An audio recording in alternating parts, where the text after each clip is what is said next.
What is up, YouTube? It is Onion Bomb here. Welcome back to another Honkai reaction video. We're back on the all animation and lore playlist thing in chronological order. I'm in the wrong spot. No, we are back. I don't know which one's better, but I was doing some on stream, moving it. But we're gonna stick with this because that's how I've been doing it. But yeah, we're back on this playlist, the big one. Still on this one, but I think depending on how I'm gonna get this up. I think I'm gonna start switching. I have the character trailer up there. There have been a few additions to that. Which I kind of took a look at, try to take a peek at, and I think that might also take a few videos to get through. There were some longer ones on that as well, so I'm thinking maybe from here on out switch back and forth till I'm caught up with the character thing again from this one and this one. I don't know. I don't know, because this one, I don't want to wait till I finish it, because I'm actually not sure when that's going to be. Look, we have a long way to go, and I think there's still additions that be made to it, so yeah, maybe just spice things up a bit, we'll alternate, we'll just see, but yeah, for this one, we have a kind of longer video to start with. This is how this 23 billion and billions studio got bullied for insanity. Honkai Impact third male survey incident. Ooh, so we have another story. The bunny suit one was very interesting and very funny. Let's see what this one is. This is by Mugen. Pop Quit. Did they make the bunny suit one? I'm not sure. Maybe. What makes a shareholder at a major game publisher in the West foam at the mouth like a pit bull about to attack a toddler? Simple answer. The money printers known as Genshin Impact, Honkai Star Rail, and the upcoming Zenless Zone Zero. All owned by the same developer known as Hoyoverse globally and MiHoYo in China. I mean, they've gotten to a point where they've made more money than the entirety of Sony's PlayStation division in 2022 and have very recently gained the full unconditional support of the Chinese government to continue making whatever the hell they want in terms of media. And also, this is something that even the most diehard Genshin fans don't know. They have been investing in fusion energy. Okay, fusion energy. Which game developer does that, dude? I don't know. This is the first time I see something like this. It's crazy. But before Genshin Impact, what really put them on the map, especially on the Chinese market, is a game called Honkai Impact 3rd. This was a game made with a very specific vision, targeting a very specific demographic. But that demographic, especially with some individuals in the Chinese community, proved to be way crazier than MiHoYo could have ever anticipated, causing Honkai Impact 3rd to have scandals that did not match the size of the company or the game. I mean, dude, you had a guy pull up with a knife trying to assassinate the CEO. Yeah, that was the HQ, man. I made a video about it. The biggest games on the planet don't have to deal with shit like this. So this was the same guy. Never have to. But while thankfully today we're not talking about someone almost losing their lives, we're talking about something that contributed towards MiHoYo changing their vision after seeing the kinds of individuals it was attracting. In other words, this is how MiHoYo got bullied into apologizing for even thinking about the possibility of adding a playable male character to Honkai Impact 3rd. Oh, Let's really? check this mess out together. Really? Yeah, you already know the drill, guys. No sponsor for this video either. But hey, if you want to support the channel, feel free to subscribe. And don't forget, VTuber model debut May 4th. I guarantee you'll enjoy your time. Anyway, back to the video. To really understand the roots of this incident, we have to look at some history. MiHoYo itself started off with 3 computer science students banding up together for their love of anime, comics, and games. And it's your typical startup story, but this time instead of setting it up in their garage, they set it up in their university dormitory back in January 2011.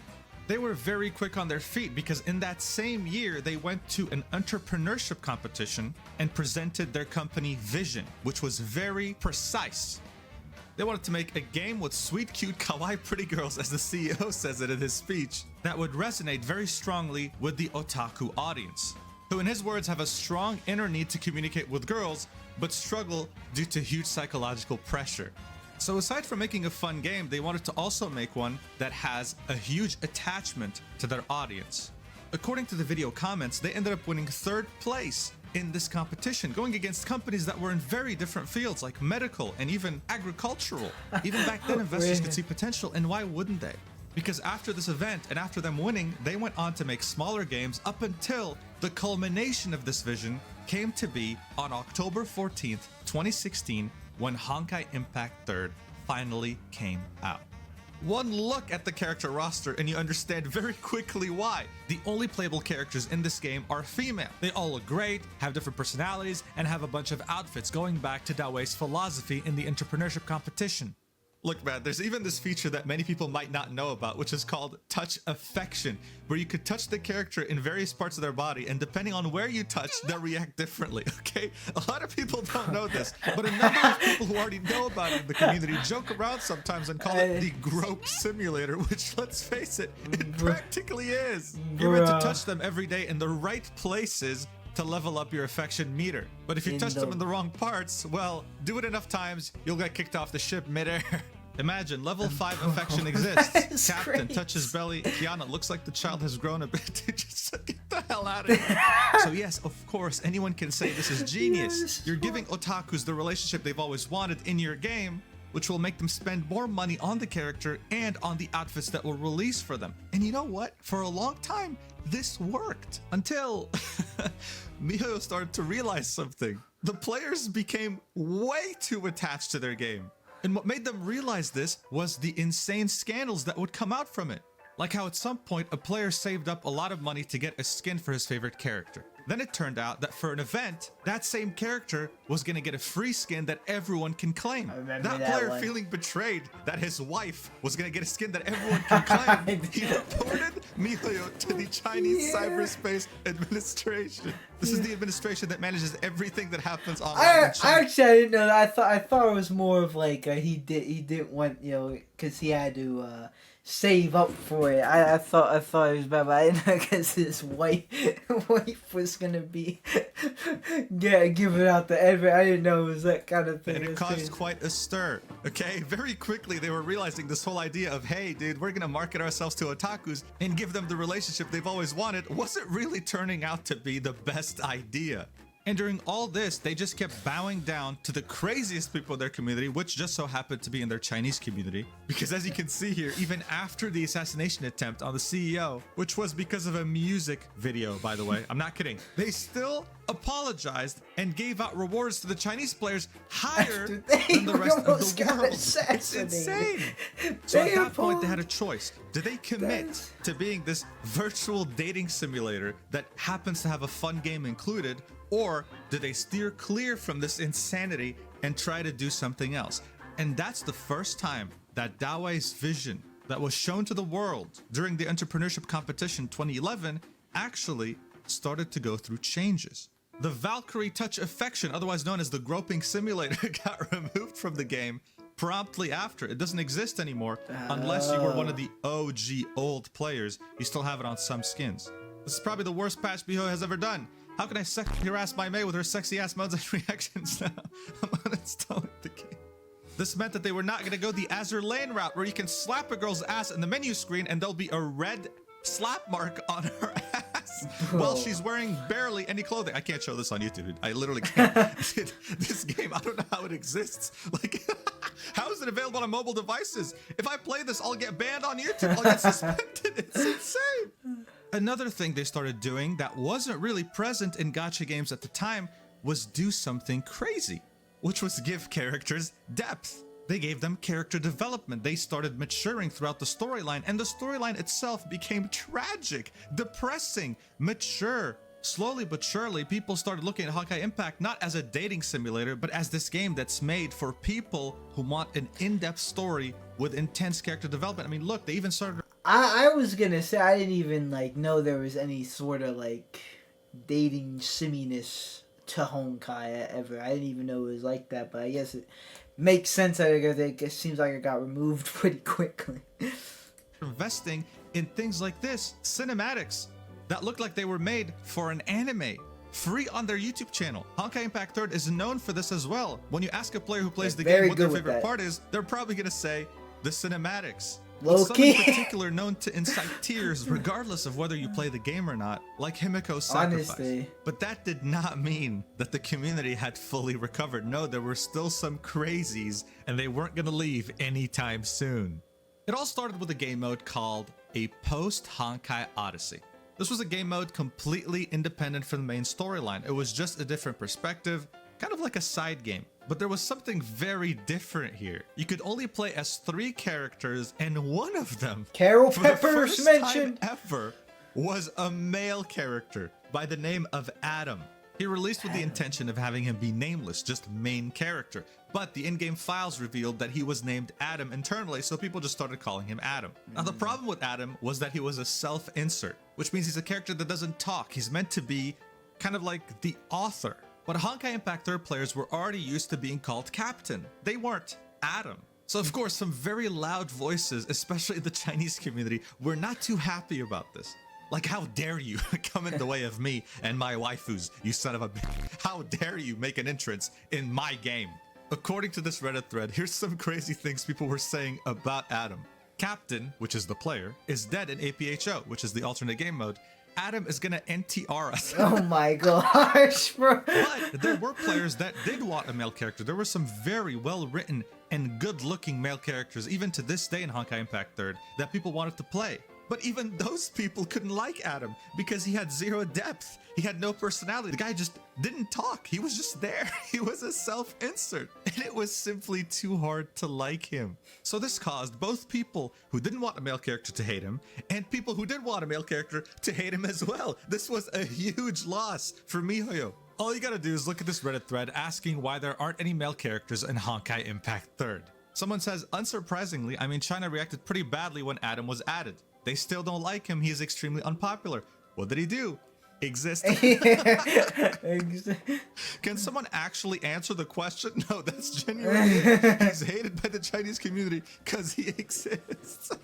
But still, MiHoYo was not going to give up. They wanted to add more depth to the story, and they thought that maybe people would understand if it was a well-written character. So I'm surprised people hate that, because isn't that like, it's a self-insert that's supposed to be like, you know, like you almost, like the player, not like literally you, but like you're called Captain, like it's just supposed to be like some that's interesting. I didn't know, between this and the bunny suit incident, I didn't know the Chinese community of Honkai was that, you know, kept toying that with the crazy idea.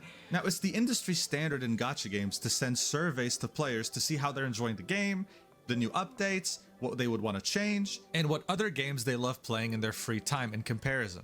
A survey like this was sent out to Honkai Impact 3rd players in 2022, and there was one question in there that absolutely destroyed the internet. The question was simple. Would you be open to having male playable characters in Honkai Impact 3rd? That's it. That's the only thing they asked in a survey, okay?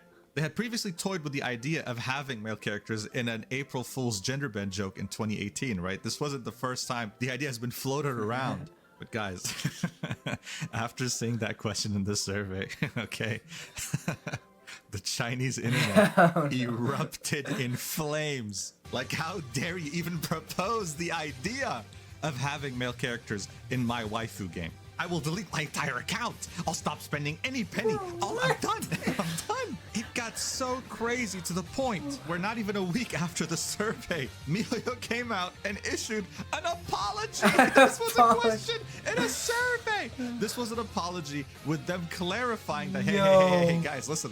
We're never going to add male characters to the game. I promise. This was only us stating that it would be maybe cool to have a male character join Adam in APHO. Not in the main game. We promise, dude. You'll always be the captain with a harem of pretty women, dude.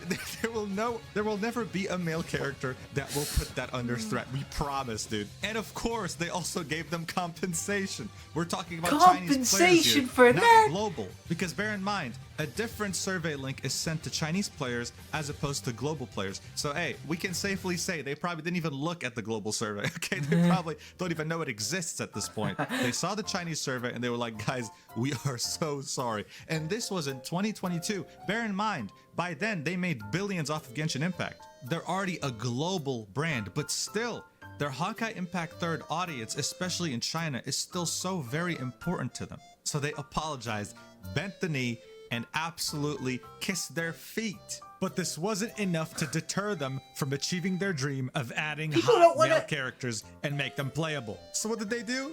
They just ended up releasing a completely new game called Honkai Star Rail, set in another dimension in the Honkai universe. And in this game, you have a whole lot of male characters that both look good and are well written.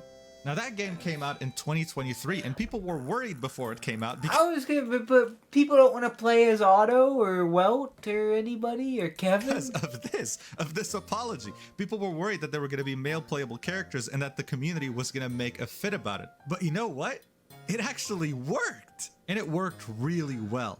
Miho had already proven to us that they can make good male characters in Genshin Impact, that their games don't have to just be dating simulators with women. And I hope I'm not jinxing it by saying this, but Star Rail has so far avoided any sort of controversy, especially at Honkai Impact 3's scale of insanity. I guess the moral of the story here is that, yes, the Honkai Impact 3rd community, especially in China, is absolutely insane. Okay? Absolutely crazy. The stories from that game are absolutely insane. But if we can learn from anything that Miho has done over the years, it's this. It's okay to start off with a very strong vision, but then evolve it as time goes on. In fact, you may find that it ends up being way more beneficial to you and the people around you. And that's exactly what Dawei and the higher-ups at MiHoYo figured out, that they can still cater to the otaku demographic without inciting riots on a global scale. And hell, now with Zenless Zone Zero, they're also catering to the furry community. I mean, look at this guy, dude. They know what they're doing. They studied this, okay? They're catering to everyone at this point. But yeah, that's it from me, guys. Let's pray together for the Honkai Impact 3rd devs and their trauma, and I'll see you in the next video. I love you so much. Mwah. Yo, that was an interesting one. Maybe not as wild as the bunny suit, but there was a definitely a wildness factor to that one as well.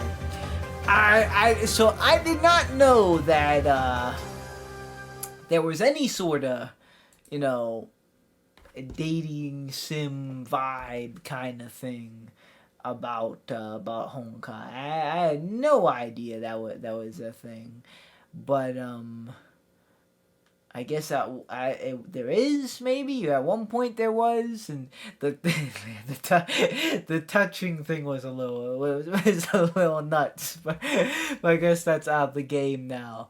That was the first time I heard about that, so I'm surprised people were that like upset about the idea of male characters. Like, can't you just still use the female ones even if you don't like it? Like, it just cannot be in the game whatsoever.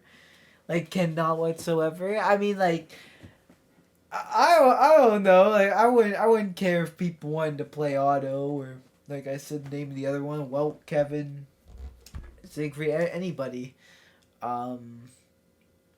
Because they do have some cool male characters as well, but I guess the Chinese community would not vibe that at all, which it was interesting. That's kind of funny too. I mean, I'm not really, like, you know, my opinion on this wouldn't be like the biggest, but I at least wouldn't mind. I'm not necessarily gonna say I'm down, because like I don't want to be you know, flamed by the Chinese community, but I wouldn't mind. That was funny though. Good story. Very interesting. Now we have the history of the previous era Fire Moth series. It's looks like we're back with Potato Almanac. Imagine you're just going about your day and you hear over the news about something called Honkai that they told you not to worry about, but then the Honkai comes and snap your neck from behind. Not literally, but that's what it felt like for the normal people back in the previous era when their lives were turned upside down by the Honkai. Among many of these normal people is Kevin, a good looking young man that is athletic and also popular. He likes this girl, May, and for any names like this one that you may recognize, please understand that despite having the same looks and names, they are not the same person that we know from the main story, and are in fact completely unrelated. Dr. The story May. never questioned this, so too do we not. So the relationship between Kevin and May was all fine and dandy until the Honkai came knocking. At this point in the previous era, Honkai were considered a minor disturbance and were taken care of with little difficulty. Though there was a new type of Honkai that started appearing called a Herrscher, it was a relatively light threat to deal with, but that would soon change, and the couple will play a central role in it. So there's a UN-type organization in charge of dealing with all things Honkai that has been eyeing May for a while because she got the smarts, which they deem to be a great asset to the cause. They are the Fire Moth. They came to recruit May following the eruption, and also, by extension, Kevin, because they are basically inseparable. And in a few years since the couple joined, Fire Moth has defeated 3 extra Herschers, which brings their kill count to 6. On the surface, everything seems to be at an acceptable level, but due to the constant fighting over the years, they find that it's getting more difficult to properly respond, and something needs to be done to swing the odds back into their favor, and it needs to happen fast, because the Honkai turn up the heat quite literally with the Herrscher of Fire. Again, not the Himagorino. The 7th turned out to be more powerful than anything Fire Moth has seen when they realized that its power level was over 9,000. That last part was obviously made up, but the gist is that they were outmatched. So to stand a chance, May came up with a project to create what Elon Musk could only wish to do: genetically engineered cat girls.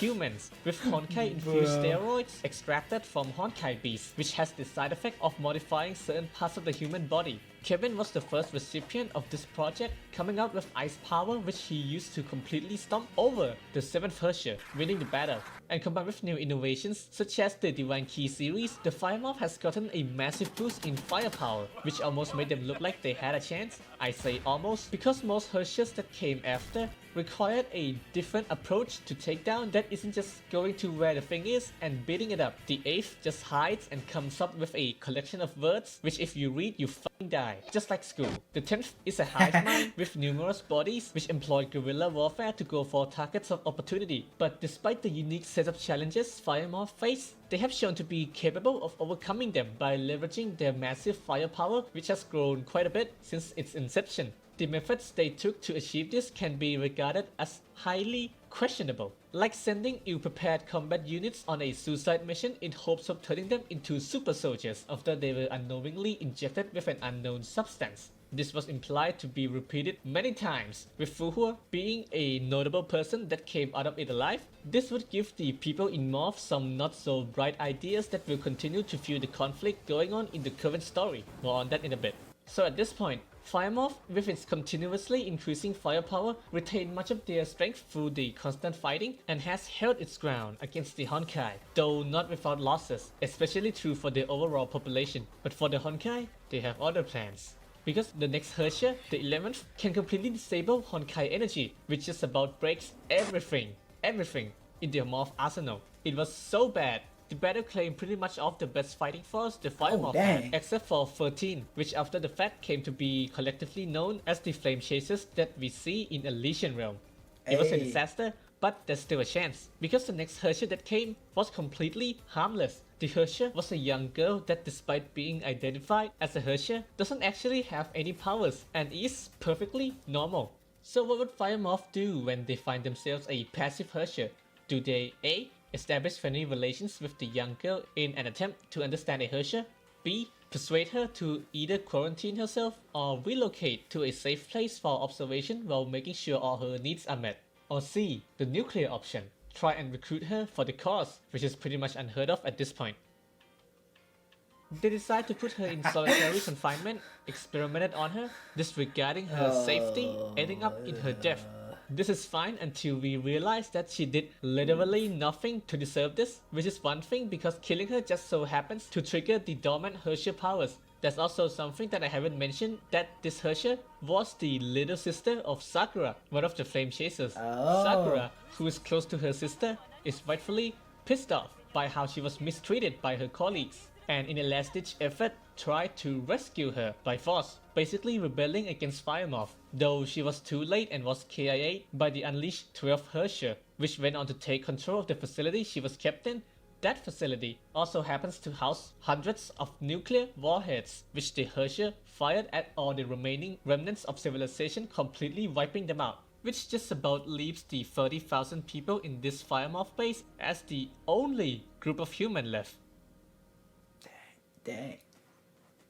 Now, it was said that there were 14 Hershers, so we still have 2 more to go over, and it happens to be that the next Hersher was revealed to be Elysia. At this moment, I do not know any finer details other than that, so I'll just say a couple things. Elysia said it herself that she would play the villain to unite the fragmented Fire Moth, and it still needs to be seen if she achieved what she wanted, but whatever happened in that time frame, it would certainly end in her death. And when the final Hersher descends, Fire Moth would be defeated despite doing everything they can to desperately turn the tide of battle. But humanity was not lost. The previous era foresaw the worst case scenario and had prepared for it, which brings us to the current era timeline. Fire Moth had directives in place to aid the new civilization. There are a good amount of these, but none can be compared to the infamous Project Stigma, forcing millions to come into contact with Honkai to force a sliver to develop powers, which is basically the same approach they took in their era. As a player, it's easy to put the current era on a pedestal due to their unprecedented achievements, but it's also vital that we also don't judge the previous era entirely by its mistakes, because as much as their approach can be considered unethical and all, many things that they left behind continues to aid the current civilization in their ongoing fight with the Honkai, whether they intended for it or not. The Divine Keys, the Stigma technology, and many others are what gave the current era the option to do things differently, as to not repeat their past civilization mistakes. As one of the Flame Chasers Sue puts it, our era did not enjoy the luxury of choice, but your era does. And before this video ends, we are at a point where a group that carries the will of a bygone era clashes with a new force that differs in their approach compared to the old. Whether they find a common ground remains to be seen. In this new series, I will take you through the important events in the previous era in details and how each of them affects the bigger picture. This is the groundwork for future videos in the coming weeks that will primarily be focused on the people involved, because of how much there is to be told and how much of it is sprinkled around every form of media. Till the next time as we dive deeper into this one hell of a story that hasn't been fully told. This has been Potato Almanac. Thank you for watching. Thank you, Fire Moth? Potato. Actually, we're not done yet, but intro. Okay, so we're getting into some Elysian Realm 13 Flame Chasers era. That's probably one of the things that I'm kind of most excited to learn about, because it felt like there was like a lot there, and like I didn't really like get a lot of it just through the animations alone and just like the stuff I've seen so far alone. But I mean, I've gotten a decent bit, but I felt like there were more details. I just like I didn't even know about any of that, like Sakura's little sister being like the Hersher and like died because she was like dang, rip. But yeah, that was rough. Some good information. This one's the moment Fire Moth lost. So this is the Hersher. That looks like Himiko, but isn't Himiko. So there's like 2 Meis, 2 Himikos, like a million Kianas. Like there's a lot. You know, Fire Moth, they had a pretty good run. They survived all the Hershers except for the last one. It's like failing to beat that thing on the last stage of your Elysian Realm run. Yeah, that one. And as much as I want to say that, man, I nearly had that. If only I fought a little harder. There are other factors that I think are not being considered, like how my signets were absolutely horrible, for example. You might be wondering what does this have to do with the point of this video. It's just like how we, looking from the previous era's perspective, wish wish that the Fire Moth could have fought a little harder to maybe beat the last Herrscher. Just in case you didn't know, Fire Moth is the Honkai fighting forces of the previous civilization, the one that precedes the current one that we are going through in the game. I believe there are a moment we can point to that solidifies the fact that Fire Moth will inevitably lose, and that it's just a matter of when. This is what we'll be finding out today.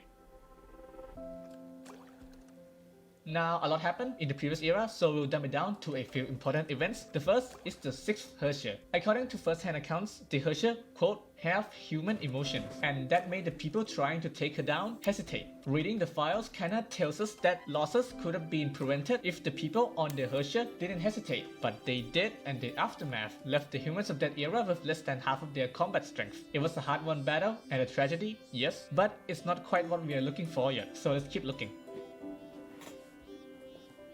The 7th Herrscher was the first time Mantis was invented. It's basically giving someone a Honkai-infused steroid, making the person become a super soldier, but with various side effects. Like for the first Mantis, Kevin, whose side effect includes a sub-zero body temperature. He then proceeds to single-handedly defeat the Herrscher of Fire. This event was a major victory, and for the first time, it seems that they had a fighting chance against the Honkai. At least for a while. Maybe it's because the Honkai adapts to what they are currently fighting, but most Herrschers that came after Mantis was invented all seems to have an unconventional approach to defeat the previous era. The 8th Herrscher binds a word, and to anyone who read it, they will get hit with an attack that sends them into a deep coma. So the Herrscher can literally kill you by using memes. Just create a meme around a popular trend, then post it on any meme forum and reaps all the free kills. You can't exactly walk up to the Herrscher and stop it because the Herrscher doesn't show itself and just keeps hiding in God knows where. The previous era was barely able to actually find and kill it. The 9th Herrscher, while still doing things conventionally, was a huge morale blow to the previous era, as the Herrscher easily deletes an entire continent along with causing untold amount of suffering to the remaining humans. The 10th just avoids fighting head-on and would rather go for weaker targets like non-combat personnel and crucial infrastructure. The Herrscher can afford to do this because they have a number of 1,000. One of the victims that became a part of the Legion includes a person that is dear to Mobius. We'll save this one for another time. The Legion wreaked havoc but was fortunately put down with clever planning from the previous era side. Though limping, the previous era is still far from defeated, but that's about to change. Ever since Mantis was invented, Fire Moth plans was always, we'll find the Herrscher, then send in our elite Mantis like Kevin, and then beat it, straight up, simple.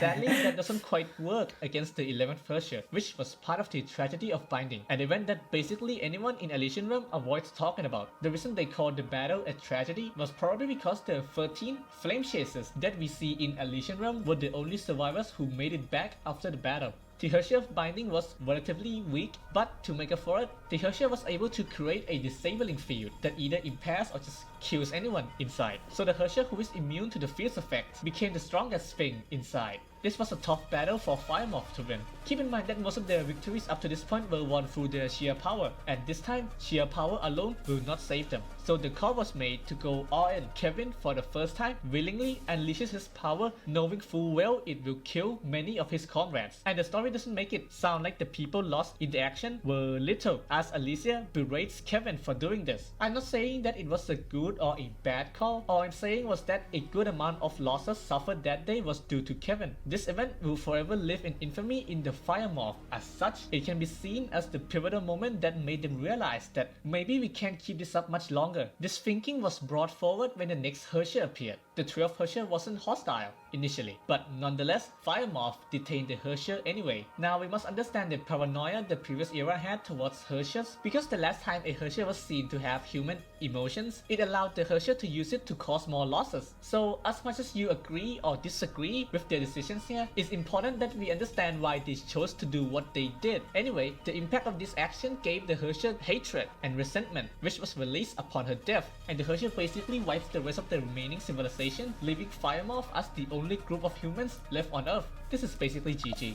By the time the Herrscher was dealt with, it was basically over, as it's all downhill from here. Apart from the 13th Herrscher, which many people have theorized to be Alicia, you can check out this video I made on this a while back on the top right. Anyway, now about the question on the moment Fire Moth lost, it's pretty clear that both the 11th and the 12th Herrscher was the pivotal moments of the previous era. But I would say that after the tragedy of binding, Fire Moth will never recover and will remain on the back foot for the rest of their time, till the defeat on the moon. And the 12th Herrscher was just dead them digging their own grave. So what do you think? When did Fire Moth lose? Would you say it happened earlier or right at the end? Or is it just a slow grind to defeat? Anyway, that has been it for today, and I'll see you next time.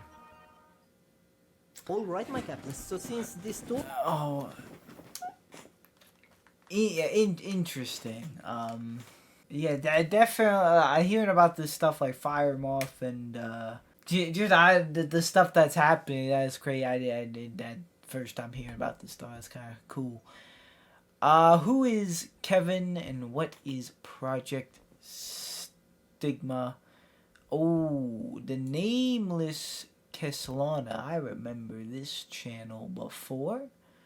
Right, my captain, so since the story seems to be actually moving on now towards Project Stigma and Kevin as the main villain, I wanted to create this video for you to explain for you who is Kevin and what is exactly Project Stigma. But before we start, if you are new here and you want to stay updated with everything new about Honkai Impact 3rd, make sure to subscribe my channel and turn on the notification bell beside it, and if you enjoyed the video, make sure to hit that like button.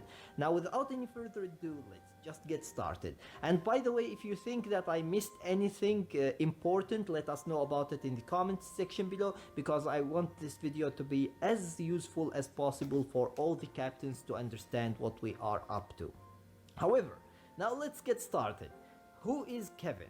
Well, Kevin is actually one of the greatest, if not the greatest, human hero from the previous era. He survived the previous era, and now he is actually one of the absolute strongest characters in the entire universe, or in the entire game. Anyways, in the previous era, he liked actually a girl called May. And no, it's not the May that we have in the current era, it's actually a May from the previous era. And let's call her Dr. May, because that's what the fanbase call her, or the majority of the fanbase call her. So basically we will call her Dr. May. So he liked Dr. May, or he loved actually Dr. May so much. And because of how smart she was, the Fire Moth actually hired her to fight Honkai. And because of that, he wanted, and because of how much Kevin loved actually Dr. May, he wanted to stay beside her and protect her, and therefore he actually offered the Fire Moth to join them to fight Honkais. And when he joined them, he received some modifications to his body that lowered, unfortunately, his body temperature so much that he couldn't actually make any contact with any human, any close contact with any human, including, unfortunately, Dr. May. Now that was a very big problem. However, the biggest problem is the fact that the previous era was destroyed, unfortunately, by the final Harsher, and that caused the death of Dr. May. However, Dr. May, because of how smart she was, she didn't just die like that. She left some plans for humanity and the survivors of the previous era to carry on to defeat Harshers. Now, unfortunately, Kevin tried to do all of the plans and none of them was successful, except the last plan he is not right now doing, and basically the last plan is Project Stigma. And the catchphrase of Project Stigma is: humanity must defeat Honkais at any cost. At any cost. I think that this explains for you what we are up to, right? So what is Project Stigma?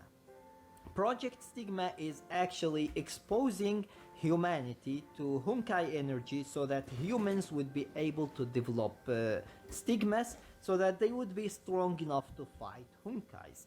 Now, the problem with Project Stigma is the fact that this is going actually to cause high casualties, or extremely high casualties, between humans, basically killing 98% of humanity just so that the rest of the 2% of humanity would be strong enough to fight Honkais.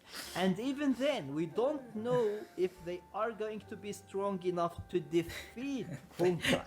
Yes, they will be strong enough to fight Honkais, but we don't know if they are going to be strong enough to defeat Honkais. So basically, this is the major problem with Project Stigma. It is going to cause basically casualties that not even Honkais are causing right now to humanity, just so that the rest or the survivors are going to be strong enough actually to fight Honkais. The second problem is actually the fact that the absolute majority, maybe even 1.7% of the survivors are going to be actually women. And basically the absolute majority at least the Chinese fan base is gonna be happy with that one. The casualties are going to be between men, because it is easier for women actually to develop stigmas than it is for men, and that's why you see that all of the majority of the Valkyries are actually women or girls. So that's why it is going to be actually extremely hard to reproduce humanity. After you caused all this casualty to humanity, you want to reproduce humanity, right? You don't want it to stay at 2%. You want it to return as big as it was before. So it will be extremely hard. So it will be actually extremely hard after causing all of these casualties in humanity to reproduce it and basically rebuild it as big as it was before. And this is the second problem with Project Stigma. So you can see that it is actually an incredibly bad project to handle, and basically it's going to cause more casualties than actually what it is going to cause as win. So why is Kevin actually carrying it on? Well, Kevin believes in Dr. May most likely, and his heart broken basically might be causing him to want to do anything to succeed as one of May's plan. Maybe that would make him happy because it is Dr. May who saved actually humanity. This is just my opinion about why he is carrying it. But the second reason is the fact that he doesn't believe actually that humanity, with how divided it is right now, could actually beat Honkais. After all, in the previous era, humanity was actually united, and they fought together against Honkais, and they still lost. So how could the current humanity? I'm listening, I promise. But that move from Adam was pretty sick. With how divided background footage, beat actually the Honkais. It's impossible in his eyes, and therefore he believed that the only hope for us, after doing all of the plans that Dr. May had and all of them failed, he believed that the only hope for humanity to defeat Honkais is basically through Project Stigmas.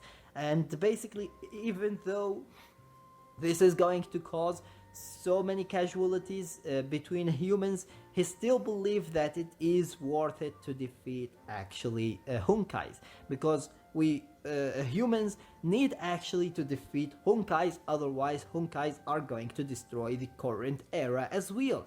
And therefore, even though we are going to lose 98% of humanity, we still are going to protect the current era, and we are going actually to be able to defeat Honkais. So that's why he believes that it is still worth it.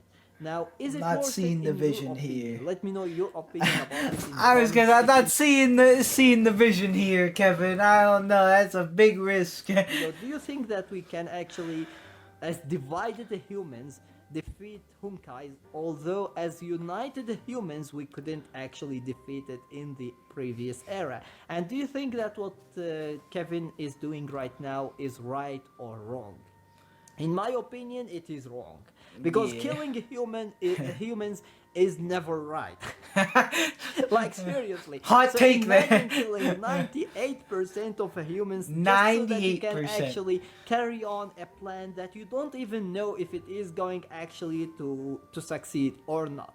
And Even what if the it has 2% isn't actually like, the you know, highest chance of isn't built like success that. between all of the plans that we have right now, I still believe that the casualties that it is going to cause are more than enough to prove that it is actually a failure from the beginning, without even actually testing if it is going to success or not. Because even if it actually do success, I don't think that it is a success after killing 98% of humanity and having big problems with actually reproducing the humanity that you just killed. So yeah, basically this is my opinion about Project Stigma. Let me know your opinion about it in the comments section below.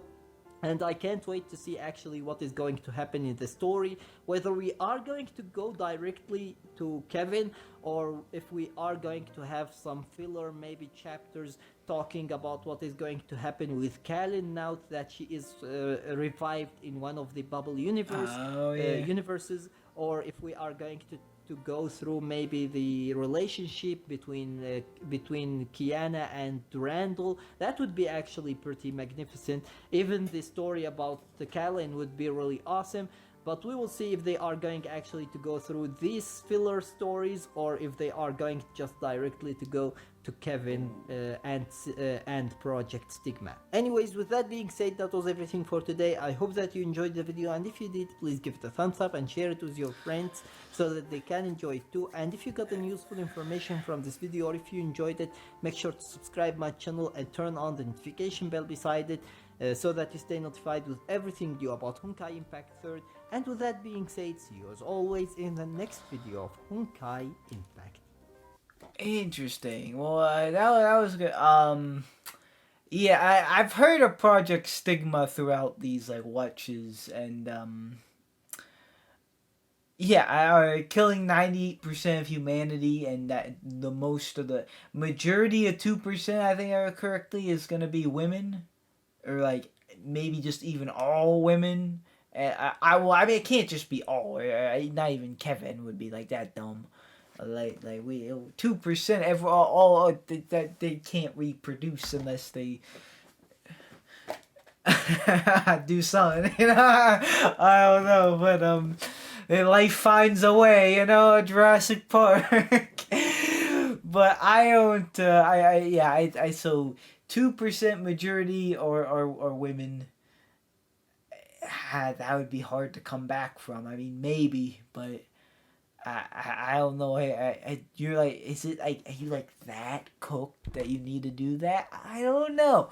I think 98% is way too much for not even like just getting a fighting chance. Not even a sure it's a fighting chance. That's crazy.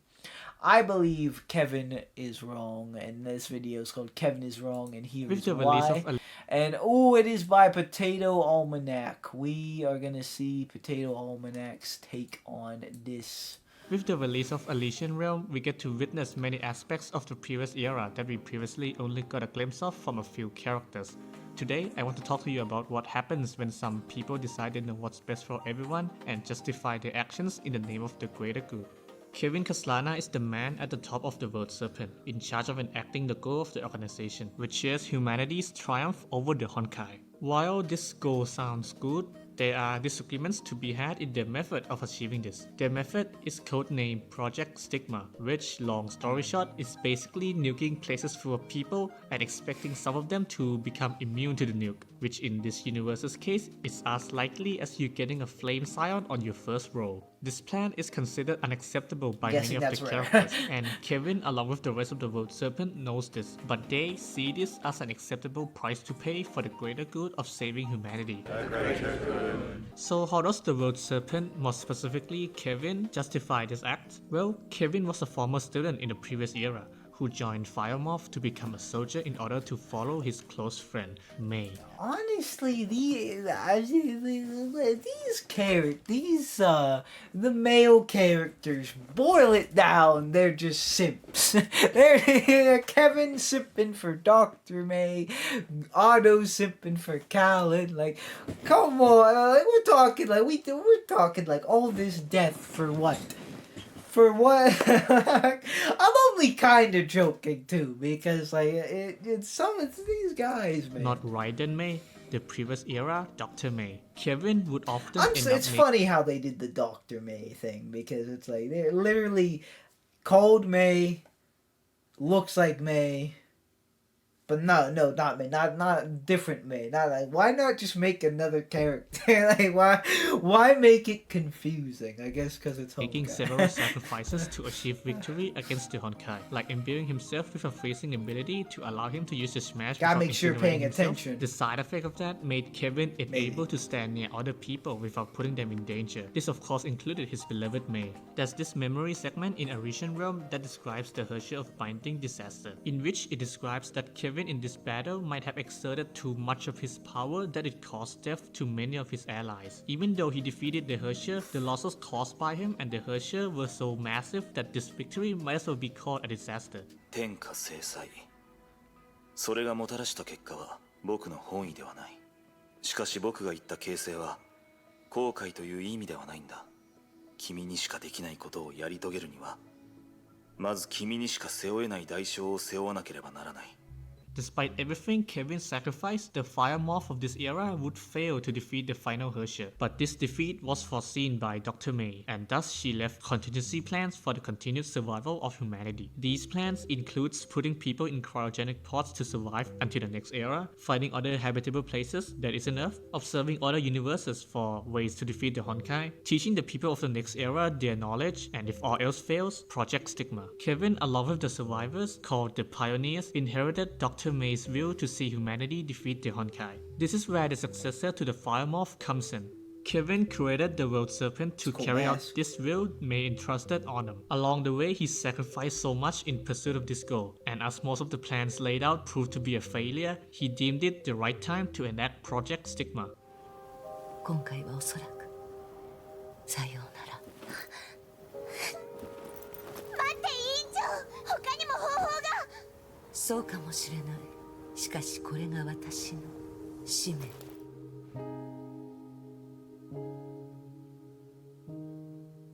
The idea of actions being justified if their endeavors to achieve what is ultimately a noble pursuit is something that people have been doing since forever.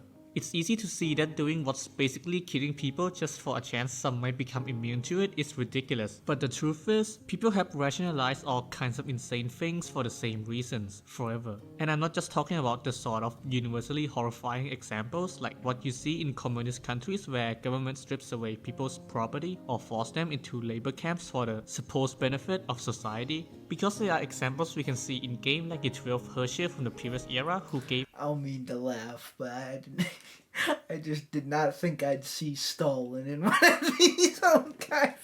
I'll be honest, that wasn't on the bingo card. It was on the bingo card to see Stalin. no sign of malice or hatred, but was imprisoned anyway in the name of humanity's survival. She was later slain for that same reason, and that what happened to her is crazy. I'm glad this is the first I'm hearing about this like event that like her like the energy inside her like pretty much murked everyone but the 30,000 the base like that is crazy. Like they just murked her like that and just out of nowhere. I'm glad these keep bringing out because this the driving it home to me. This is the first time I'm hearing of that, and that's what I love about this particular playlist. It's like exposing some things that like some in-depth lore that I didn't gather yet through other things. In Very disaster cool. anyways for the humans of that era. At the core for this is the idea that individual people's interests and values just aren't that important. Kevin is the embodiment of the ends justifying the means, but as positive and well-meaning as the goal seems, more often than not, the greater good isn't a reflection of what's best for everyone, but for the people with power. And as long as people don't think about it too much or fight back, it all kind of works out. But it breaks down pretty quickly when someone challenges it. あなたも自覚がないかもしれないけれど、ケビン。あなたは自分の心に隠された狂気と執念について何も知らないわ。律者が人類のために戦えるなら、人類は人類の手によって滅びることもあり得るってあなたが教えてくれたんだもの。違う。律者は人類のために戦うことはない。彼女はそうだったし、君も同じだ。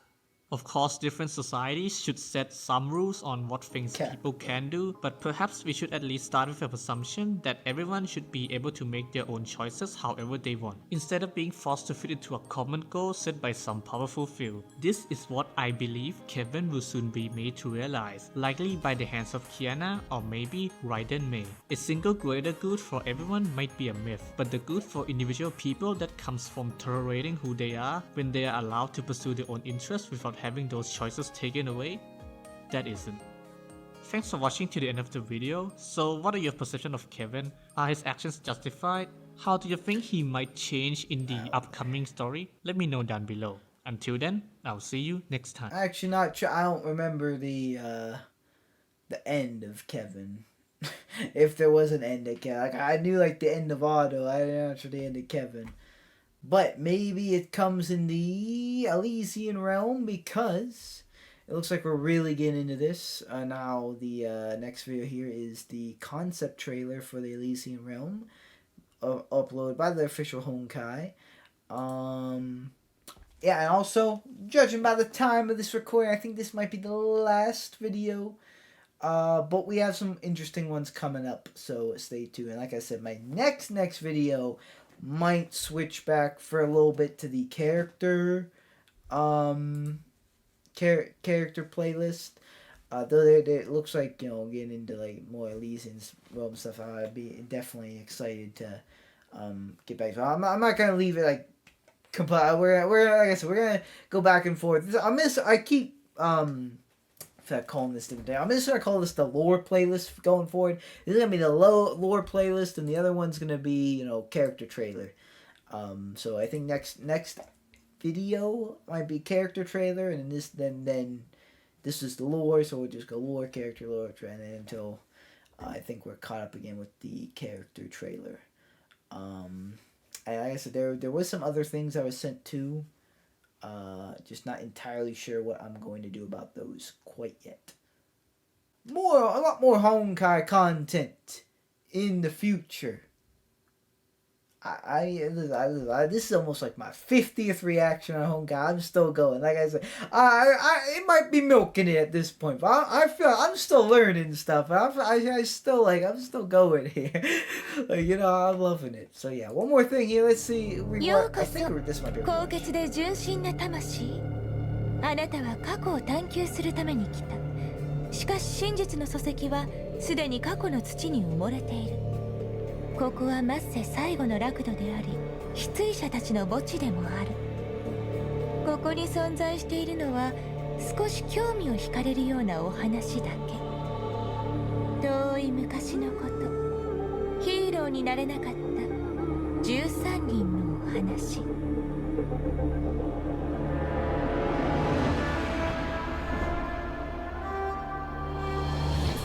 この杯を広い天地に捧げましょう。いつまでもこの瞬間が続きますように。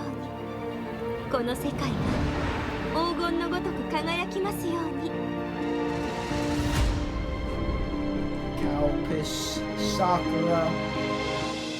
そこまでじゃ戦後。あの子はもう死んだのじゃ。これ以上殺しても何の意味もない。殺しにもともと意味などないさ。だが彼らの死には意味がなきゃいけない。 See, Kalpis looks sick. I would not mind playing as Kalpis, but I guess he's not a playable character because there's no dudes. Mobius and... Shiva. Fua? 命の終点じゃない。Yeah, Fua. 命は死によって進化し I know she was a flame chaser. I don't know. 神聖する I の think I forgot. そう私たちは人類とは何か再定義する Kevin. ヒーローが世界を救うわけじゃない世界を I knew he 救っ was. たから I remembered ヒ he ーローと呼ばれるのしかし僕たちは知っている。この世界はもう救えないと。それでも僕たちはヒーローにならなければならない。